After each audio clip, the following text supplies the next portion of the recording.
Hey everybody! Welcome to the Wednesday edition of Hey, We're Talking. We're so glad that you could join us today. It's a very special day. Just want to say hi to all of our friends out there in podcast land and YouTube land. Hello. How are you? What are you doing? I got my friend Derek here. Hi, Derek. Hi. Hi there. What are we doing? I got my friend Bob here. Hi, Bob. Hi, guys. I heard that on YouTube that the child-friendly content makes the most money. So if we could keep this child-friendly, that'd be good. Can you guys I'm sorry. hide your beers and your smoke? Our last show will not be child friendly. No, we will make no advertising money off of that. By the way, just so people know... Wait. We make advertising money? No, we do not. Oh. And there's no possibility. I mean, it's crazy. We would never even get that close. It would take a miracle. Although we do have millions of listeners, and we appreciate you. We need like Ellen DeGeneres or like Dwayne The Rock Johnson or Jimmy Fallon or somebody to like acknowledge us, and then we'd be popular. Yeah, that's all we need is Ellen DeGeneres. Thank you. Speaking of, I watched them. Okay, I'm going to move on. All right. Today, we tried to talk about vinyl on Monday. We got a little bit of vinyl action. Derek talked about Sid and him dying and just ruining everything by not selling records to Derek. But Sid's in a better place now, we hope. I don't know. I mean, that's a deep thought right there. I don't know where to go with that. Anyway, so today we're going to talk vinyl. Specifically, let's talk a little bit about Bob is really, really, really like got all sorts of Jack White stuff. It's Third Man Records, correct? That's correct. And Third Man Records, just to tie it back here, we've got connections to Third Man Records all over the place on this podcast, and let me tell you how. Number one, Derek goes to visit his brothers in Nashville quite often, and guess what? Jack White has a storefront and a record shop there in Nashville. Now, and it's called Third Man Records. Third Man Records. And never been. I am originally from the city of Detroit. And in the city of Detroit, we are known for a guy by the name of Jack White, who was part of the White Stripes and started in Detroit. He's from Michigan. Okay, he is building a huge factory in Detroit to make records. Because vinyl is just huge, man. I mean, I have a bunch of vinyl. I think Derek's got vinyl. Bob's got vinyl. It's the cool thing. Why? I have no idea, although it does sound pretty cool. It's a little different. And when you say that to people, they're like, I can't hear the difference. And you're like, no, you have to have a trained ear to really understand how cool vinyl is. And you have to like be a little bit trendy, and you got to be a little bit of a douchebag. So, well, anyway. See, it's unfortunate in a sense that the hipsters have kind of latched onto the vinyl thing, because I've been a vinyl fan forever. I've always had a record player. I've always had vinyl. I've been collecting it for a long time. I've probably got, 100, 200 albums, something like that. So, I mean, I've been collecting it for a long time. My parents gave me their collection that was original from, the 60s, cool. 70s. So I've got like first print Zeppelin albums. And the sleeves are in bad shape because, they're old. Forever. They probably used it, right? They listened to them. Oh, yeah. My mom actually wrote her name on one of them to identify it from her brothers. Yeah. So it's right on the center of the record. So it's pretty awesome to have such a diverse and strange collection. Yeah. I just started getting into vinyl like in the last couple years because my buddy is really into it. And he's got a little bit of a disease. He buys too much of it. But it is fun, especially for somebody my age. Like, I did grow up. My dad had a record player, and we listened to records all the time. So it's pretty fun. But it's making a comeback. In fact, Derek, you were telling us that there are companies that are like pressing vinyl like 24/7. Tell us a little bit about that. You were saying something about other people getting in on this action. Yeah, I was reading about this because, as you mentioned, my brothers live in Nashville, and there's a nice big record factory in the Nashville area that I didn't get to go. It's near a coffee shop that I was frequenting down there, so I got to drive by it quite a bit. But from what I understand, you know, vinyl production had been in a decline in the United States for a while. So several pressing factories have closed, but several had remained open, and now it's making this comeback. And so, where's Bob? He'll be back. Go ahead. Okay, no problem. So, lost my train of thought. No, there it is.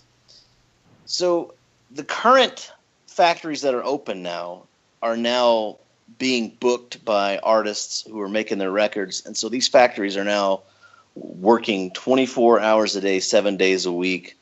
They're hiring new staff and everything, trying to keep the factories going. And now people are going to the old factories that have shut down, and they're trying to find old record pressing machines and bring them out of the mothball so that they can get them up and running. I think there's been like Kickstarter campaigns or Indiegogo or GoFundMe where people are trying to like buy up these old machines just to start a new company to get, so they can make records for all these artists, because it's become in vogue again. Yeah, since vinyl is like becoming the thing again, people are getting into, like, they're doing all sorts of, just like you're saying, Kickstarter and finding stuff to make vinyl. There's a place actually online where I got a couple of records from that I really like. It's smlxlvinyl.com, and they do it's all first pressing stuff. They don't, they're doing things. They've got all sorts of different stuff, but they're doing it first run. So none of it is like older stuff. They're actually pressing records, and they do like pre-orders of things and stuff like that. So people are really starting to get into this. The thing that's really strange is my buddy that's really into the vinyl told me that the new thing is people are trying to get vintage cassette tapes. And I was like, what? Why? Talk about garbage. I don't know why people are doing that. There's a Christian artist named David Crowder, and he just released his latest album on cassette. Why? Wow. I don't know. I have no clue. I do have a cassette player still. But if people remember, like, if you actually lived through the cassette tape days, dude, that was not a reliable... I mean, how many people had their favorite tape eaten by their car stereo? Oh, yeah. Right here. Many, Hello.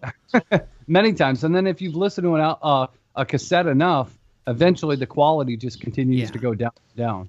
What are you guys talking about? What's a cassette? You're such a jerk. You know it's what funny. A cassette tape is. There was one point where with my kids, we were going through some old boxes and, old pictures, all this stuff. And I had a bunch of cassettes at the bottom, and I'm like, oh my gosh, I'm getting all excited about it because I hadn't seen them in 10, 15 years. And both of my kids are like, well, what's that? I'm like, wait, what? Oh my gosh. Dude. What is that? I'm like, this is music. Yeah. This is a cassette. They're like, what do you mean? I'm like, this was our iTunes, guys. Yeah, you put it in the machine and, you hit play and it plays. And once it gets to the end, you take it out, flip it over, put it back in. Yeah. And you can actually walk around with this and have headphones. Yeah. And they were shocked. It was a shocking conversation. The thing that I enjoyed about cassette tapes, though, was the mixtape thing. That was fun. When you were making a tape for somebody else, or if you were dubbing stuff, that was fun. So I just don't see the point, though. And especially if you're getting old cassette tapes, I can't understand that at all. Go ahead, Derek. I'm sorry. I had the old Teenage Mutant Ninja Turtles Part 2 soundtrack on cassette, and I listened to that tape like you wouldn't believe. Vanilla Ice had his ninja rap on there. Go Ninja, go Ninja, go. Yes! But this is about vinyl. Correct. Guys, vinyl. I had that too when I was a kid. I had like a Fisher-Price record player when I was 3 years old. I had the Mary Poppins soundtrack, and I had Alvin and the Chipmunks, and what else? Disney did you stuff. have the like little tiny 45s, or did you have full records? I had them all. I had everything. I had both. Yeah, I had a 33s ton and of those, 45s. Yeah, I had a ton of those little. I don't remember what's what. The 33s or 45s are the small ones, right? Yep. I think Right here. so. Yeah, like that. Oh yeah. Take me back. Yeah, I'll describe this to the listeners. This is a blue record. I'm assuming this is another Third Man Records. Yep, this is Jack White, the demo of "Alone in My Home" that was off of his Lazaretto album. Okay. This record here that I'm holding, the blue one, and then the one that's on my Third Man Records record player, the blue and white one. These were special editions that only Vault members got. So if you paid X dollars a month, you could be in their Vault Club, which gives you early access to sales tickets, all kinds of stuff. But every quarter of the year, so 4 times a year, they actually sent you a record or several records, whatever that Vault gift set is. So I'll talk about this one real quick. The one that I have on the record player, it's Lazaretto, which was, I think, Jack White's last album. This one's an extremely unique one, and you can't actually buy this at all. I mean, there's no way to buy it unless you are a Vault member. This record has tons of crazy features on it. Right near the sticker, towards the rim, there's actually a holograph that when the record spins, there's like an angel that you can see spinning as the record spins. And it was actually done by putting scratches inside the record. Side 1 of this record is in a speed of 33, and it plays from the inside out. So instead of playing from the outside in, like most records, this one plays from the inside out, which is very strange. And on side 2 of this record, the speed is actually 78. So it's got a totally different speed than side 1. And I'm not sure if it's side 1 or side 2, depending on where you put it's got to be side 2. On side 2, depending on where you put the needle for the very first song, will determine if it's an acoustic start to the song or an electric start to the song. Wow. Yeah, it's pretty That Jack crazy. White. What a crazy guy. Well, he's a What guy do we think of next? who loves vinyl and loves the idea of vinyl, and he's done a lot to produce vinyl for many, many artists, including himself. I've got a bunch of his stuff that not all. This is the only stuff that I have. Actually, I have one other record that was a Vault series.